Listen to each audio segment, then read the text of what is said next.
mang qua vang phút sát na Rang khi trôi alam na nghe Nei pui dan ho alo pi o paka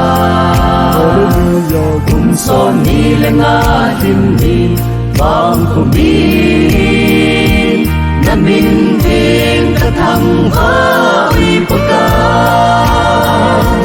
Katang va ui pakai na min ding Hallelujah Ma chay dia long thăng va long pakai pa thiên ni lâu pi silver jubilee ni khôn na min ca tom sa ngui chung mang pa na tha hat na ma chay lan ko oi lui na lung se na lom lo hi lan sa i gen te le fi so na te ho dia ka kul piu ka ki se lao na hi ka thang va ve pakai na min te hallelujah ma chay dia long thang va long pakai pa thiên ni lâu pi silver jubilee ni khôn na min ca tom sa ngui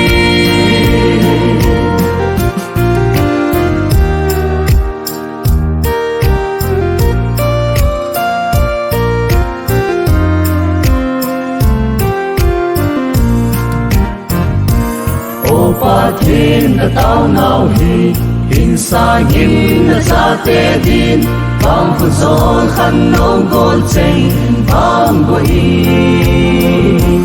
het na thiên na le pil na bang bo nei va bang hin pan sa in o paka ka thang va ve pakai na min thiên hallelujah ma chay dia long thăng va long pakai pa thiên ni lâu pi silver jubilee ni khôn na min ca tom sa ngui nên tham cung khôi ki hei hen ke sa chung le zo chi ma sa pi le pu cheng il zo lo sin tui lai tui ki gom bang gom mo e thang va na kon dot nun thao lai ka thang va ve pakai na min te hallelujah ma chay dia long thăng va long pakai pa thiên ni lâu pi silver jubilee ni khôn na min ca tom sa ngui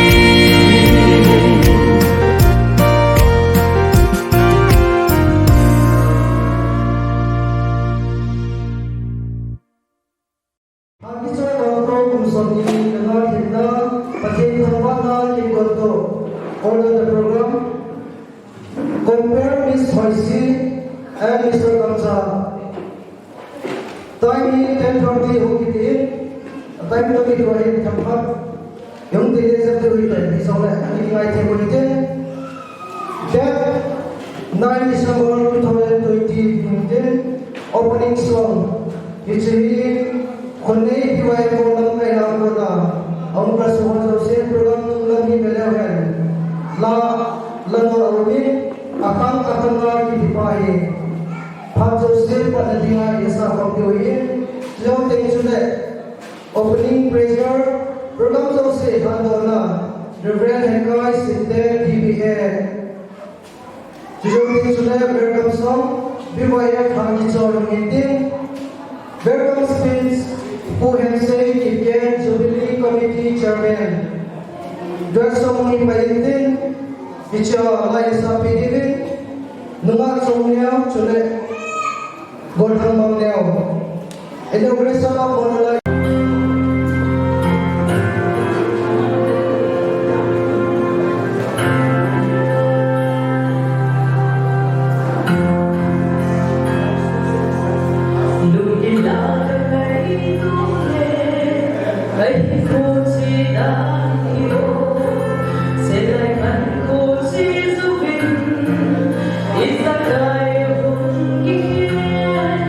Todos son a tu y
nunga ganda mazo se na chung cheba ke pathu kan pogin chuting zone kalin na sama kan pogin he dunia kita di sa na tinga ko se mazo se na chung cheba aben velen ke pathu kan pogin he dunia ke mancha na tinga program chancha hi pogin kate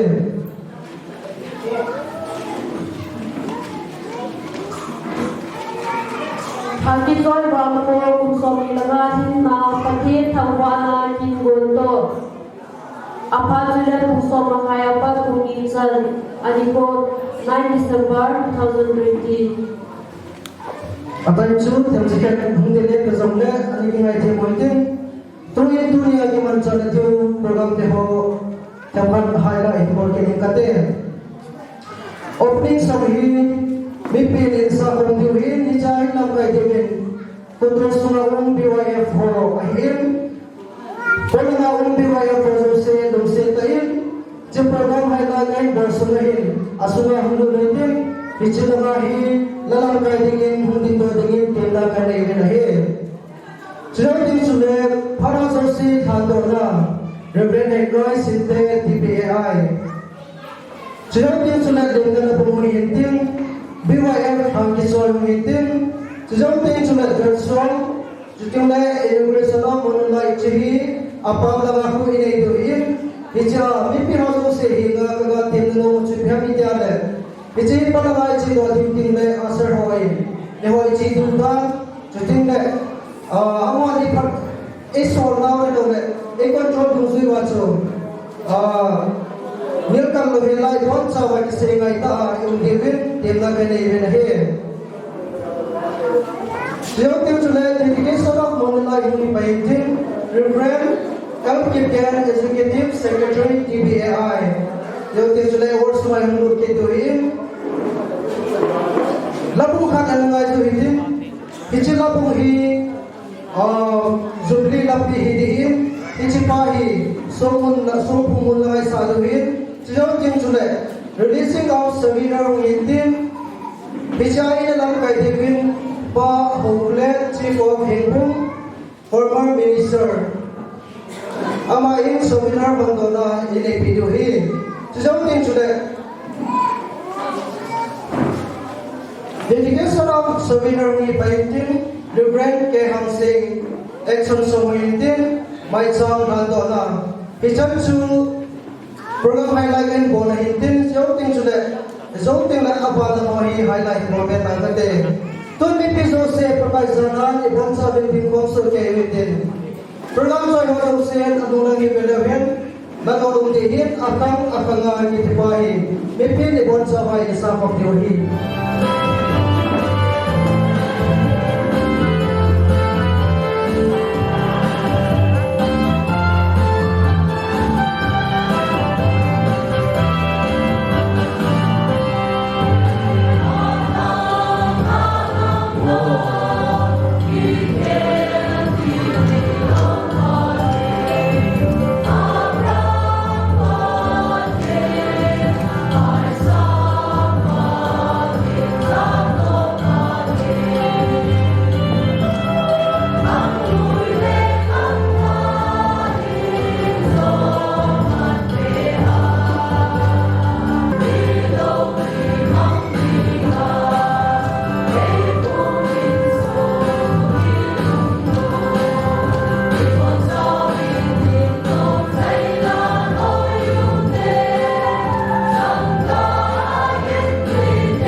also Kesunitek, Opening Pressure Regret Hekoi Sinte TPAI, Ama Pazo Se Pato Ham Ledigin, Masana Igo Ginahe. Hallelujah! Hallelujah! Amen. Amen. Lupin le Jan Arkin says to let us so now and I do not care Nado Kapao Hatchon Pembertin. Nadumsit the Katan of Indunico, Hamkisoy, Kumsong Nilagatina. Tulay ang sun nagsasakoy na ang sa tatang na umdong le. Nang mga lungsit na dala tunin ni Pahito program ang kisiyang kan kisiyang bauhi. Lungsit na mga kapatid programa minsun panahon hilat yung mga daw siyang. Nang mga lungsit na ipagkita ang mga kasi katay na rin ngayon divin. Nang mga Silbote na pangbi na kata ni nakongtaw ni lain na sa lain si programa hukusula so piwala na dia hoka ano pagkain dam mo basic na natlesat na langsung cuma pagkain so yang umnawa na mami ngay na mami sit na mamahin dulong kita kuwapun na saya nagayahin ng mga lupin nila parwahin tapi man sa kailangan living ng mga kukingain kanawa yung mga sit na natin kung nalagatawa sa imu-imu kapag kaya natin isip-isip kami natin ang tao Amen.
Bon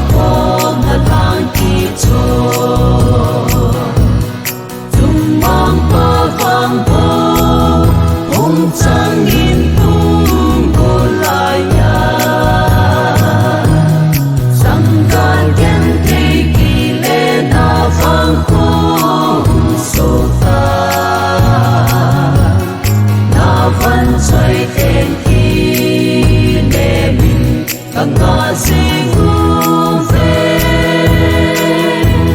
sẽ rung buồn là tiếng lệ kiến kỳ bán ngã đi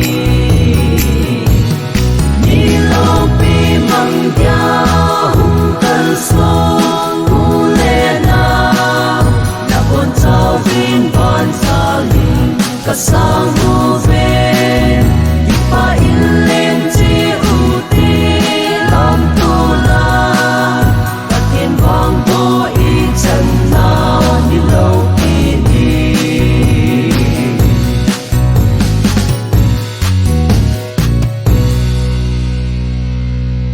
Allah pun ngai ta isa piwa kuto piwa ya po chua ki pa thu kai po ni he to hi welcome speech mu he he chati ngai mu hem sai Jubilee Committee Chairman among he among chai thi le dot song al sapai dingin nunga chong neo chule golang mong neo bursa anu dingin tela kane se na he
ya nau te ni na sa ti ni ke mai no si na hi ji chu ji tham ji zo e ku si ya lu na ta na chapang cha hi mo hi ma ni a ku so ni la ku na ti na pa thi ni mu sa na pa thi tham wa na la so ku si he ju ka chi to nong lo le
Sabachu dunia programa lagi sedih jauh sehi ni lagi lalu pesumat sen mengaku hal lain minum ipai asyik dengan hin hijau jauh sehi patin bukan senang hizalim patin kata boleh dengan hin tu yang programa bangsa kita itu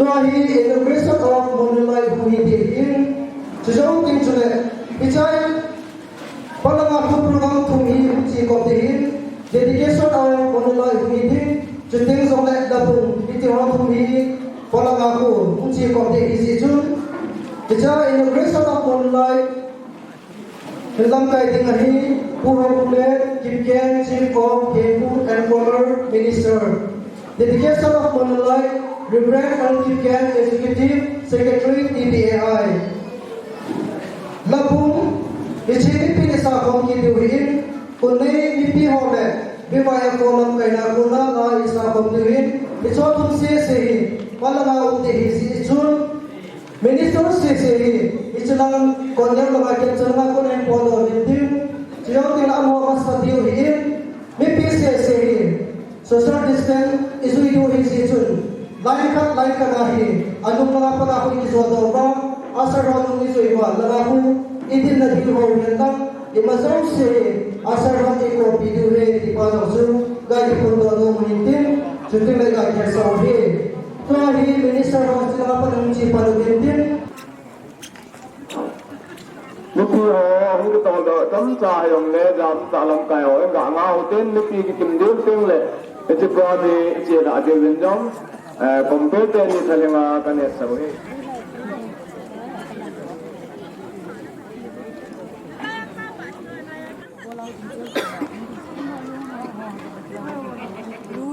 Pita jauh se, borsong la itu.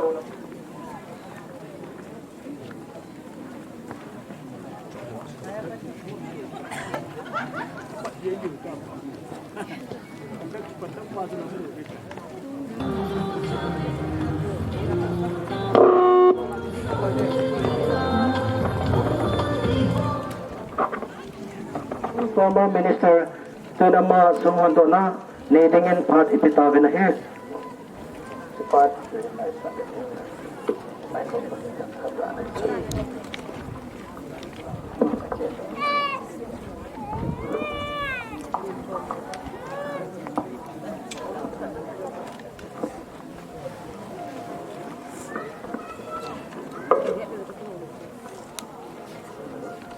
Tema outlet again. Bingung intiku intuni Desember tarik ko kumsam ni kusom ni nihin jadi ko kumsam ni lengan inna monali song hi kan kahong do tai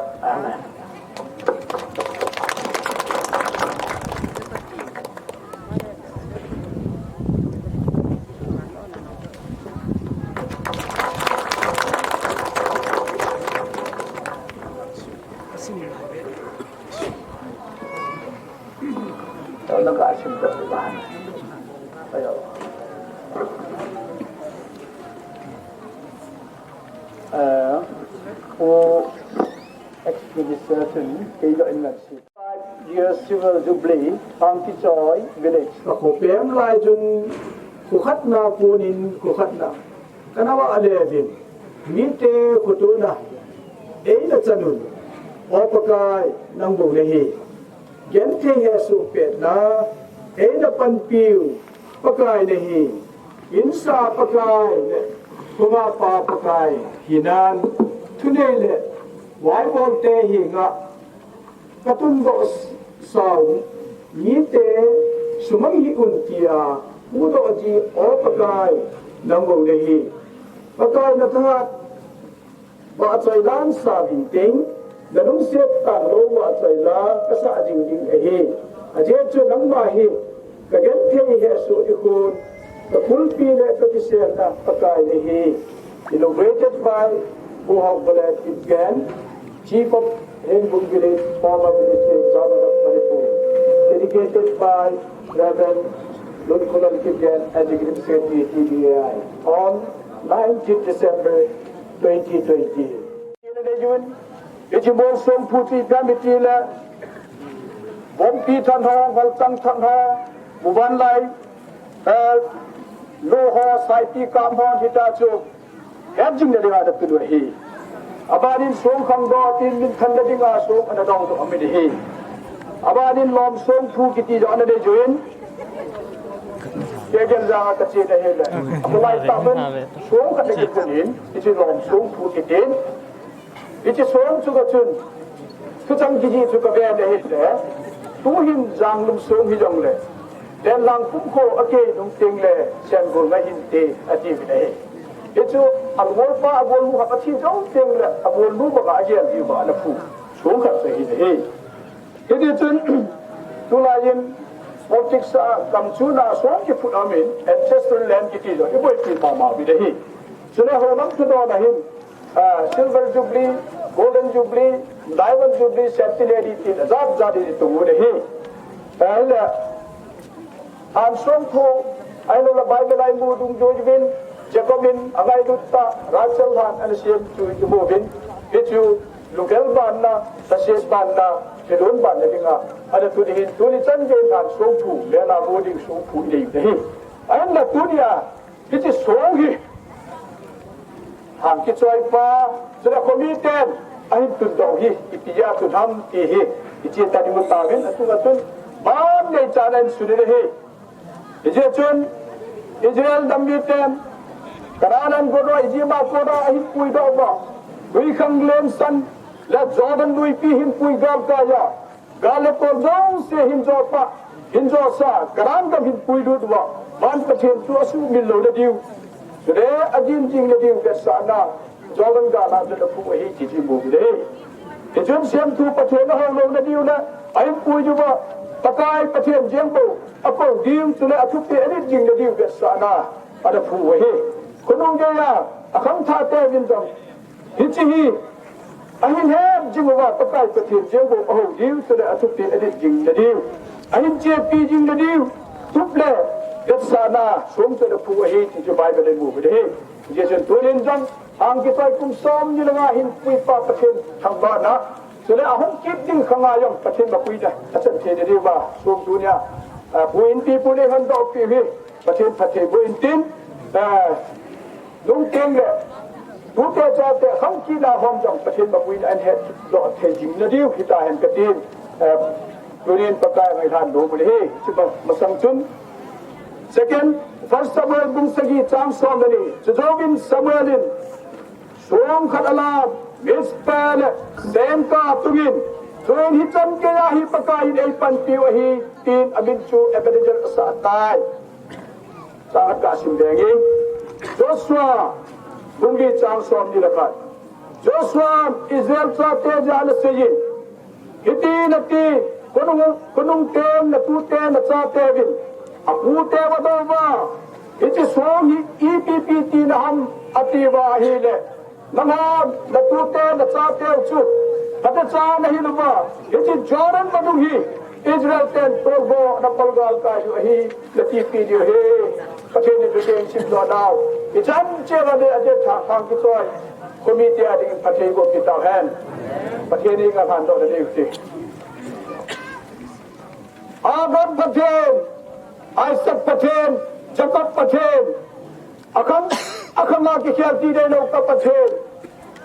Hankisoy hit Tunga, whom some Nirvatan hit Puipaka Patain, Namana hit Today. Long Peter the Pop, Sab, that Jordan Zabona, Tambado, Senang Matahin Pede. Absolute Kapate, today. They said a song Pui, Azat, Gabolan, Kapuka David, Adamano come to Simka Say Tavin. Home to Lama Godata, Ganadam, the Say Tavin, Zanapatai, Sopika, Mela moving out the window. You don't bother in the same bother. You help bother in the window. Come on to the hill. So they come to the Island, Kunung Tella, Kaya, he had the gas from Kitu on the hill. Island Turi, he did Hanky Joy 10, so what to do here. The means right there. Kanana Kona, Ijima Kona, Kanana, na yuma sun teng la dei la ma na puya jan teng la dei ko ma na puya tui pi san na dal kaisa jalan na pal dal kaisa adang atsa teng ona song pi tu ma pe na pursa agil kel teng ma na na pe ji ma pakai ang ki choi ang ki pudo pada kem the le ha sabna in pi in suga hin komite hin ha sabna kem the na lungjin na tam talan ko na nang manai pui gal kayo hinjing pathet nang manai ti amel si na dingla nang manau pina ain tun do hi ta den hallelujah hallelujah tin da min lo pi ka thang ba he pakai hi chi so ye ki tun lai charin pakai pathet hinjing hang ki choi ko da ta na ma sem ba Anggo ba kopi ki sel thero da bai dam chena kamu ba ba miti di da chesu cheto min hanga ko na da jong la bu jing the ba mo hin tori da chon na akhat na athil phatol na akita na nang ma ba pui na hi bu jing the am the na digin da ma phathe ko ta tin na ang ta ba de he juti jun pakai ko suma ilung set na king ai lut na thudia wai ho ma ai pi pun sura pakai pathengai lut na bai ho ma sura pakai chuta bai ho ma Kilung siena gemte jagate netai jagate long dungmon na kipana amu diu dol amu ba achan diu dol achan na khopi ta han katin na kata bile he lung se tai hi ji sohi amu lai chan se na ma lo pina phot do juwa ichi sohi ki tun lai chan se baka hi ji rang ki ko nangin non kum chiga baka hi se thil ka ta ma da chot kheda or baka dam lai di ko phat chom ta su nangin nei pe na phat nangin nei hu pui ki ka ba baka nang ma lo pina aphon nau so ki ta han katin na kai ha je he lo pina pa cha da cha da za ba da thang ba da jo se dang ba hin pe ko na ve dam che na phat che na pe nang jule nang ma upi nang ma chen pi ta katin so pa da cha pe lo pina nang ma hin chana le lam pa che na ta ki ho Eki de ba tu phate bo devin angai lu na chisana chido pakai na jesu krista mina na kai tha de he amen atai da pe ni chi so ge em sep sum sep ni ana ai lo wa he lam chom choma em ko da su se pa si ama da pathe da chu thu da hen e che tam lai ni ko am su se pathe lo pi le ta hen pathe lo pi ta hen ka pai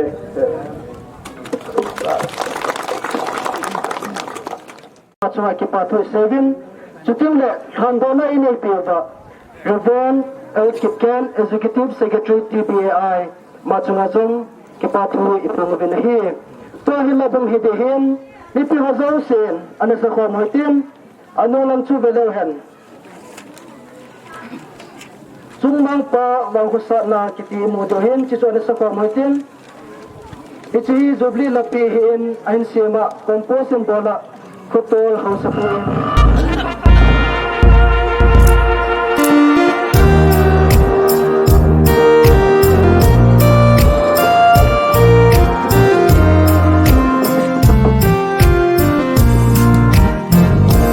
Chumang pavang kusana hang kitsoy alam nenge nei pui dan ho alo pi o paka kum son ni lenga him ni bang kumin namin ding katang va ui paka katang va we pakai namin ding hallelujah ma chai dia lo thang va lo pakai pa thiên Hello peace silver zubili Nikon namin ka dong sa ngui Sumang panatahat na Batsay lan ko oy dui Nalung sin nalong lo hilan sa i Gente le pisona Kay hodya Kakulpiw kakisel nao nahi Katang vave Pagkay namin din Hallelujah Matsay dialog Hang valong Pagkay patin Nilaw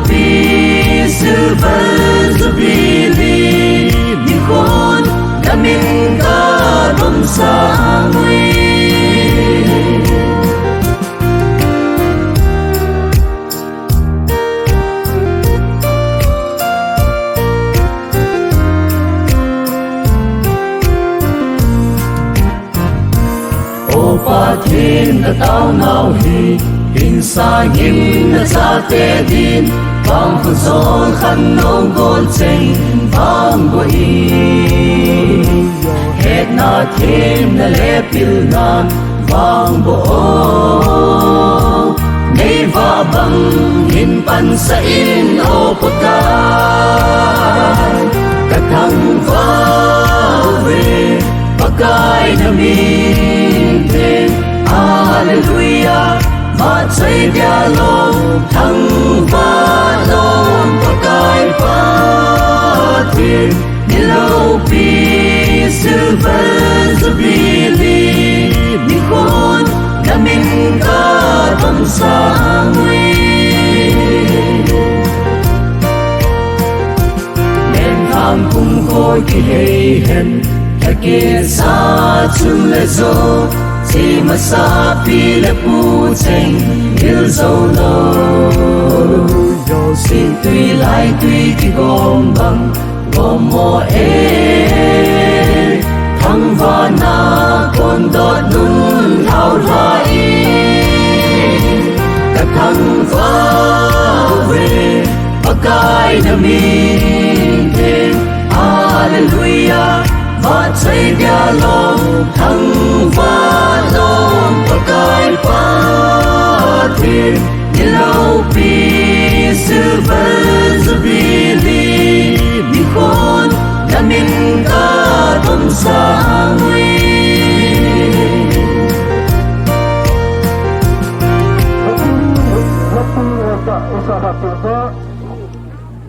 Kone hohin chutu lahung ka soho jo si soha. तो ये प्रोग्राम अपन जी के लिए विचार के हैं programme highlight चौंसा अनंगाई को की रहते हैं Program about starting with this releasing of souvenir initiative. Child Nakali Walumpu Nusnam EMMTC NDC KPI is Sivuti Taipei dedication of souvenir to the Reverend K. Hansing in the executive. Releasing of souvenir Pool Nusnam EMMTC NDC KPI among party.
Dedication of souvenir in 851, Reverend K. Hansing, among party giving.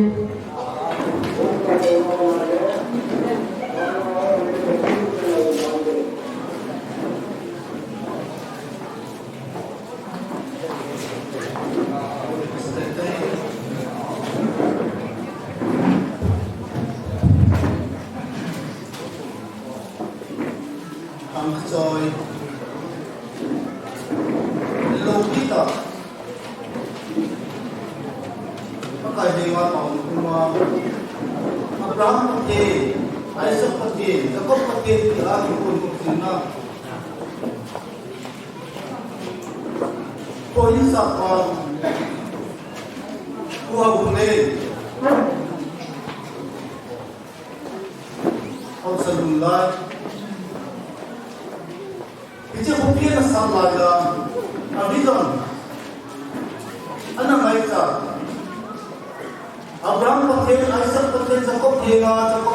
mana tahu lah.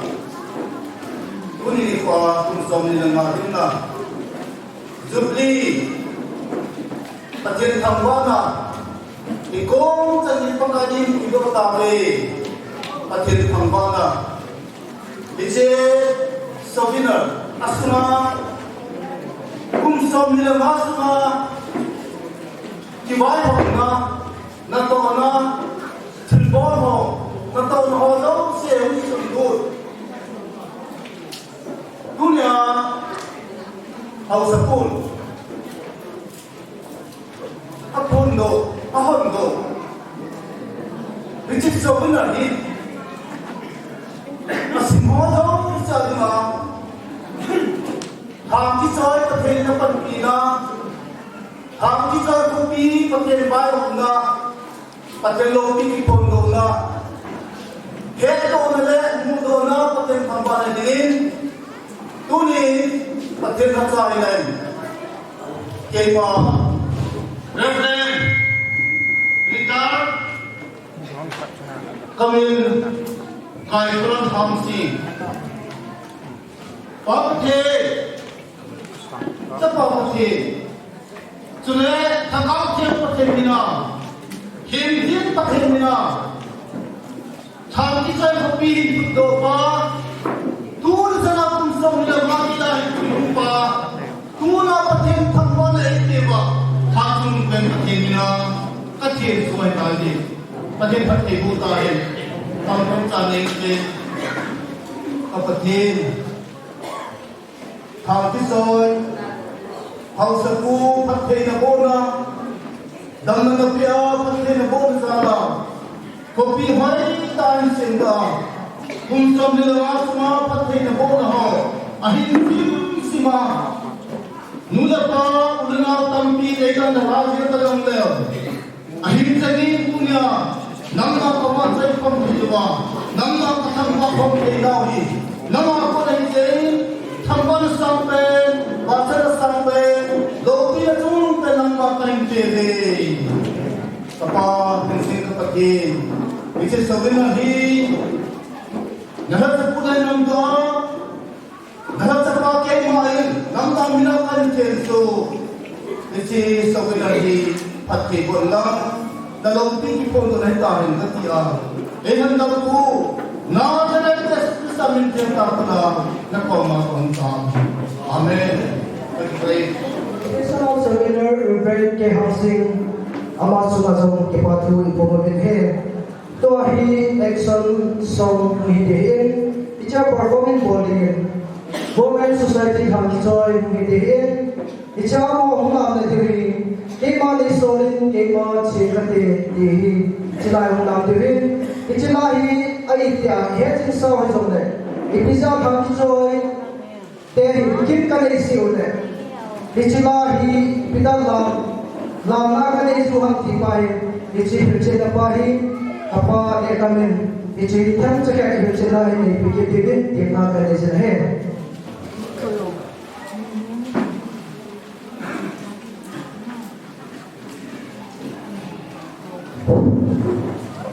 Must pay opposite number na ajoy sung nga compare pa say lam ki koi hoi o usung ki compose ke nahi ai la chi pa ki koi hoi ipilene kya hai echi ni se me humle और काय के ऊपर का भोय की है इसे कम सुनकर ना लगा सकते हैं कि ये का से लो में इसलिए तो इंसान का को सब को लगा होकर और कामे इसे कम संवाद के भाई हम को कर दौड़े अस अधमा ग्राम से ना साधन चल थे हो ये बन अकोन भी लोग से जो कठिन खोम हुए अब तो वहां लगा इंसानों में भाई ना पुरुषों ले लेने के नहीं लाए नहीं दिल डॉक्टर के पास के ना वो देंगे अमालन काइना हिलाय का सबवा माय जामसी मा हिचका पुसके अले सुनता तो गुल पर है या जो कुमसों की दिन चल गया है जवान बोलने का मन है ना खुलुल का मन है हमने इसे दूर के एक संसुना का पीत हुआ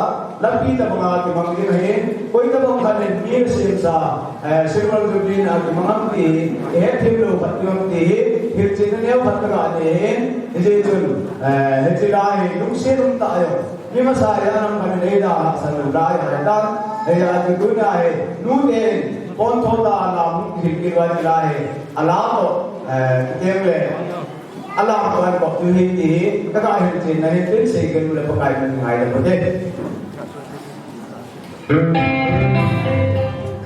an sa ni MSC ham ki so ya sip ni we awal so an cross te me hum ela pat ki ba na ki ji ki jo ba na si sip ni we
Mitom pianong song le ichita bi tuni ko anong lo mitom ta song adalam na sa sin hijasu dunia he abela ang ho gyal ko le dunia ki pati ko song lam na khay nam ki ro hi Program bancar kiriti tuan maisa puidona pu hawulin kike hausapu aman ene bigyu ama kizai saya maisa keso Reverend Erkigen Executive Secretary TBI aman thal kilo pai ni hesa dan ni pakai apa isap lezat Lekin, man, ulama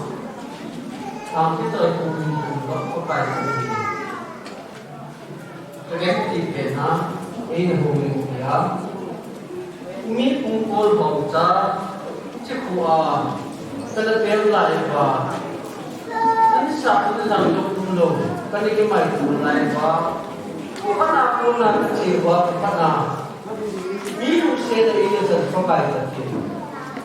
Dengan dia sunya ini dia insa bunga apa lagi na boleh lah baik boleh dia na kalau sami deh mungkin dia kudo ini pakai tadi.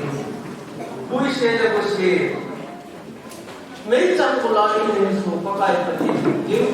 Kung somi na pulitan kaya ihin pulipatin narin tunin kaya na jang given din erkiken executive secretary ke AI ama natat noya kay ma pulit kaya natat so pai kaya thong ko na mai sa din kay ma Kapag hinggil ang wala ka hinggidoin, ako din kay man. At ahit, tanpirin, para pa. Patirin, wala pa panawin din. Kataw na may sami, di masate o tao pumin, ay hindi saan kiran, patir ko makataw na din.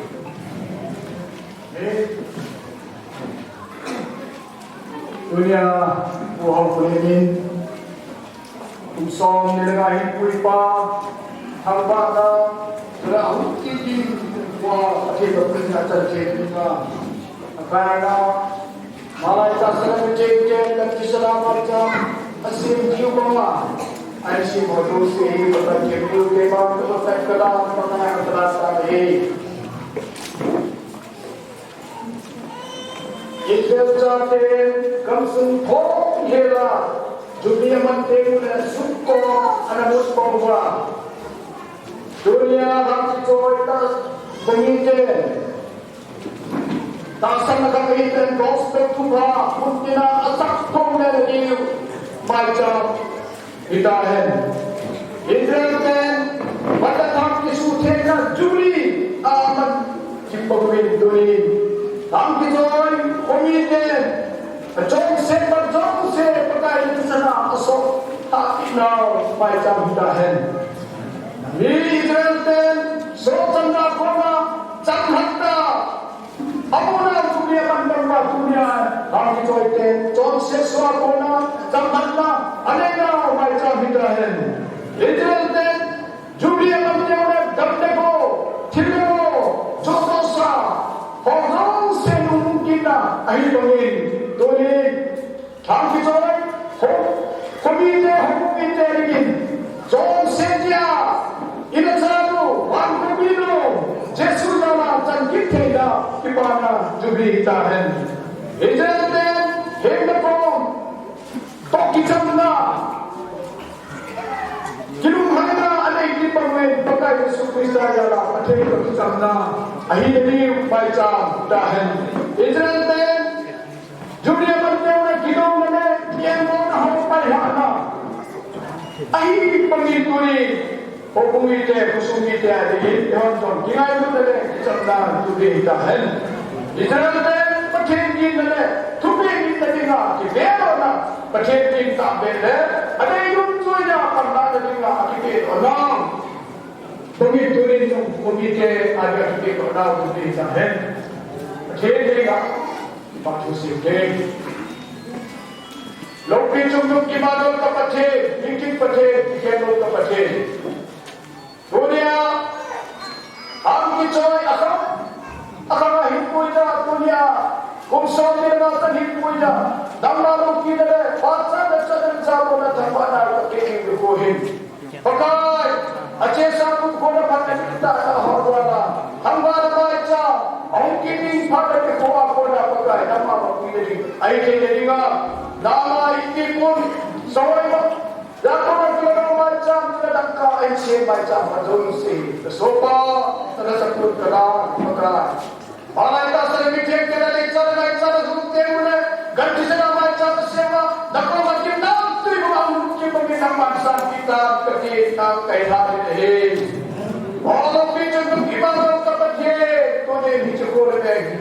pakai kunung tengkang le ichmai chami kunung khumai ki ke rahi bai chami henda jule kitam tuna banai na bai chami henda pakai tudi chun khosunga o indi pura bai hokna chamna bai hokna gaiduna bai hokna kutuna bai hokna jule pakai kate kente charat kate dingai na lumona nei na bai hokna pakai kantuna bai hokna bai chami na hai kitina kai na he tudi chun pakai akham hum chai chun seva mi ho se ki na mi ho se pakai ko dekho na ki na the pakai the betui thai na ko pi so ki pakai ta ka ta ki he tum se tai ko se na jamne mon na ki pa na ta na hi na ka ho se na ma to ki na ko la su se the ki jara pakai ko la ko la ni ka phat mo na the jara na mo na the ai na ai ta cho ai ko su ke ki ko do se ta ma ta ki sa ri na ka ta he Om Senating Sen kapatid kuya. Baca ang sumang kiwi. Nagilalang kolabenti na tatapay ko ilang. Mugsong kinapot na may chote diba. Namakilang kong pila. Namache kong pila. Namamawi na hitahin kati. Lokiya pata sa kanita mga namanyo sinapay. Dahil pati na taklar kinila ng natin kong David. Ang ayun na sa lahat ng kumakain dahil sa sinita ng kong kinila ng